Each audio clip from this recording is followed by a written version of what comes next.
maso da shan wani ya shiga haushi. Soyayya ta zahiri ba a yi mata gudun barewa. So yana da daɗi maso da shan wani ya shiga haushi.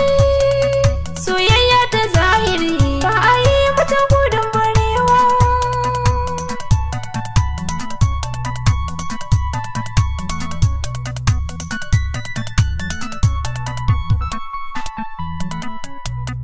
Inda yi rashin sautin ka zan faɗa kishirwa. Idan har na barke abun sona bani da kowa. Da na ganka sai na wadata da koshi bani yunwa. Duba kin ga sun kauna ya zana barewa. Girgije samani ya lubulutai listana zubar ruwa. Ga itatuwa koraye ɗorowa da sanwa. Min shigo gwanin sha'awa ga iska yana kaɗawa. Da kauna ta bin jiki an koma da kanwa. Jikina yana juyar rabar wata soyayya. Na yi adanin soyayya ta wani baiwa kowa.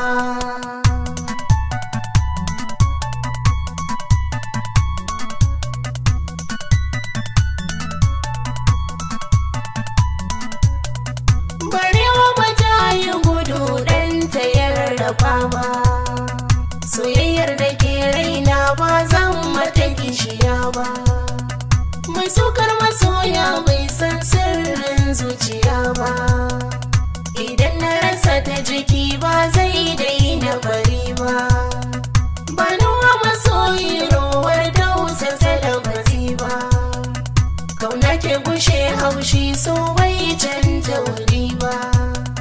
So in yayi kewar gani a so ba zai saya ba. Ba ni ba da rancen kauna ba zan yi aro ba. Na daɗe ina rarrafe cikin masu soyayya. Gashi na yi fincin kau misalin gudun barewa.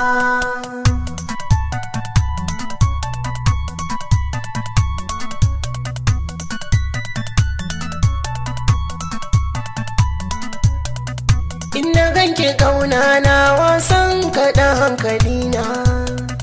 Don Allah ke ce mani gobe na turo iyayena.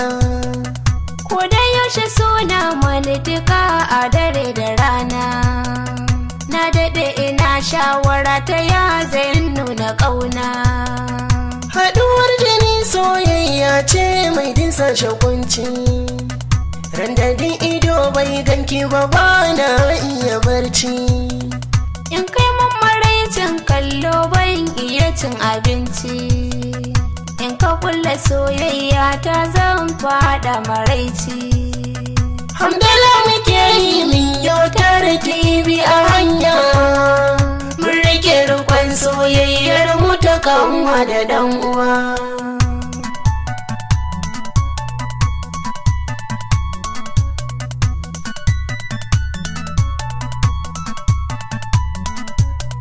So yana da daɗi maso da shan wani ya shiga haushi.